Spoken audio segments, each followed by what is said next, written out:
Even rain on wet leaves can sound ominous after midnight. Firebird stopped walking and listened intently.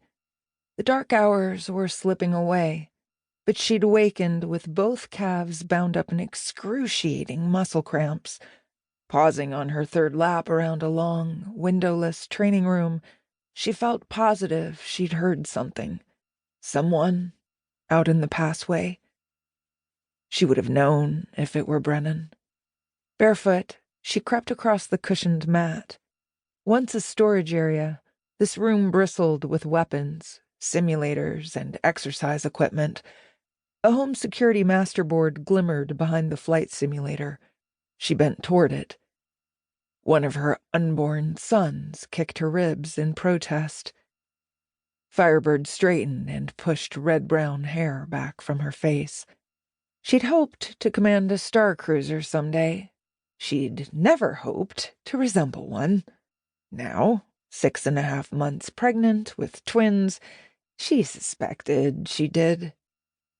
She snuggled the belt of her flimsy nightrobe. On the security board, an image of their 2-story hillside home gleamed in pale yellow holo. Each entry and window shone red, fully covered by sensors and dispatch circuits. Brennen had invested his Federate severance pay in a lovely, defensible location near Therica's primary military base that installed the best available home sex system. In 10 years of intelligence work, he'd made enemies. The board showed no sign of intrusion. Firebird glanced over her shoulder. Blame pregnancy hormones? But she wasn't convinced. She despised this maternal jumpiness, this urge to protect herself at all costs. She'd been a military pilot, qualified on advanced fighter craft and small arms. Still, these days she must protect 2 other lives.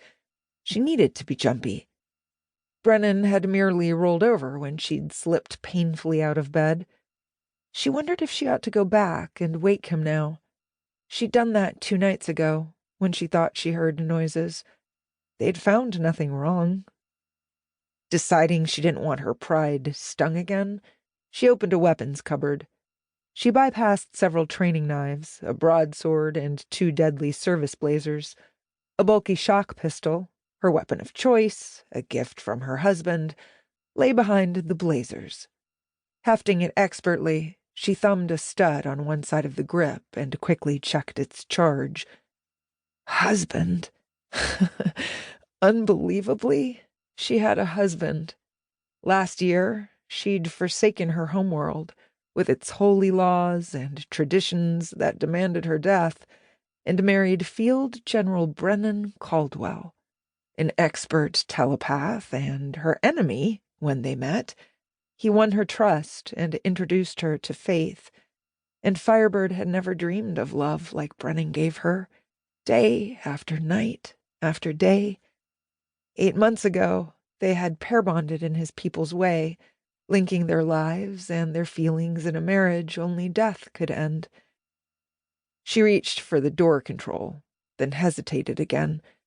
She really would rather Bren didn't find her prowling armed. If she stepped out into that passway, quivering with nerves, her worry would wake him. The Ayrton pair bond sensitized each of them to the other's strong emotions, even though she was no trained telepath.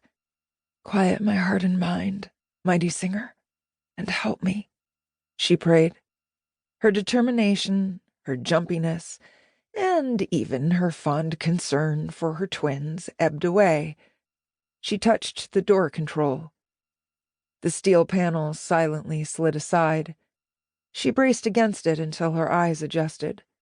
Across the passway, diffused city light filtered up Trin Hill into their 2nd bedroom. She peered out its glass steel window wall. Rain had softened into thick fog. 2 tiny red eyes shone out for a few seconds, then extinguished. Therica's planetary developers must have had quite a sense of humor to create those fist-sized, oozy night slugs.